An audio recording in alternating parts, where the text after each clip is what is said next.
gas kebaikan untuk sesama.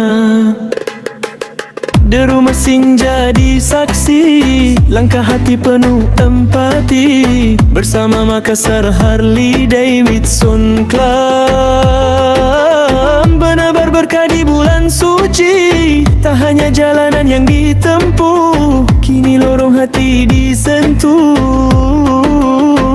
Senyum tulus menyapa semua dalam hangatnya kebersamaan. Buka puasa penuh makna, Makassar Harley Davidson Club bersama kaum duafa, berbagi senyum dan doa di kota Makassar tercinta.